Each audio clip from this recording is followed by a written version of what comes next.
Praise the Lord. Hallelujah. ഇന്ന് ദിവസം റോമ 8:39 തിരുവചനത്തിലൂടെ ഈശോ നമ്മോട് സംസാരിക്കുകയാണ്.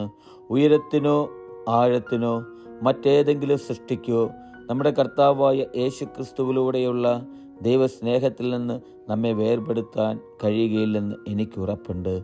യേശു പ്രിയ സഹോദരരെ, ഇന്നത്തെ തിരുവചനത്തിലൂടെ ഈശോ ദൈവസ്നേഹത്തിൻ്റെ ആഴത്തെക്കുറിച്ച് എനിക്കും നിങ്ങൾക്കും ബോധ്യപ്പെടുത്തി തരികയാണ്. ഇന്ന് ഈ തിരുവചനം കേൾക്കുന്ന ഓരോ വ്യക്തികളോടും എനിക്ക് പറയുവാനുള്ളത്, വചനം പറയുന്നത് ഇങ്ങനെയാണ്: ഉയരത്തിനോ ആഴത്തിനോ.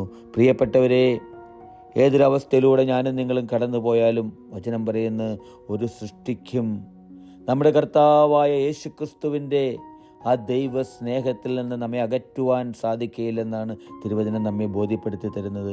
പ്രിയപ്പെട്ടവരെ, എന്തെല്ലാം അസ്വസ്ഥതകളും ആകുലതകളും ഉത്കണ്ഠകളും എൻ്റെ നിങ്ങളുടെയും ജീവിതത്തിൽ ഉണ്ടായിട്ടുണ്ടെങ്കിലും അതിനെയെല്ലാം മറികടന്ന് അതിനെയെല്ലാം കാത്തു സൂക്ഷിച്ച് ആ ഈശോയാകുന്ന സ്നേഹത്താൽ, ആ സ്നേഹപിതാവാൽ നമ്മെ കൈപിടിച്ച് നടത്തുന്നൊരു ദൈവം നമ്മുടെ കൂടെയുണ്ട്. ഈശോ പറയുന്നു, ഒരു ഉയരത്തിനോ യേശുവിൻ്റെ സ്നേഹത്തിൽ നിന്ന് നിന്നെ വേർപെടുത്തുവാൻ സാധിക്കില്ലെന്ന്, ഒരു ആഴത്തിനോ ആ ഈശോയുടെ സ്നേഹത്തിൽ നിന്ന് എന്നെയോ നിങ്ങളെയോ വേർപെടുത്തുവാൻ സാധിക്കില്ലെന്ന്. പ്രിയപ്പെട്ടവരെ, വചനത്തിൽ വിശ്വസിക്കുവാൻ എനിക്കും നിങ്ങൾക്ക് സാധിക്കണം. രക്ഷകനായ ഈശോ ആ ദൈവസ്നേഹം നമ്മളിലേക്ക് ചൊരിഞ്ഞുകൊണ്ടിരിക്കുകയാണ് എപ്പോഴും നമ്മുടെ ജീവിതത്തിൽ. ആ ദൈവസ്നേഹത്തിൽ നിന്ന് ഒരു അന്ധകാര ശക്തികൾക്കോ ഈ ലോകത്തിൻ്റേതായിട്ടുള്ള ഒരു സൃഷ്ടികൾക്കോ നമ്മെ വേർപെടുത്തുവാൻ സാധിക്കുകയില്ല. ഹല്ലേലൂയ. ആമേൻ.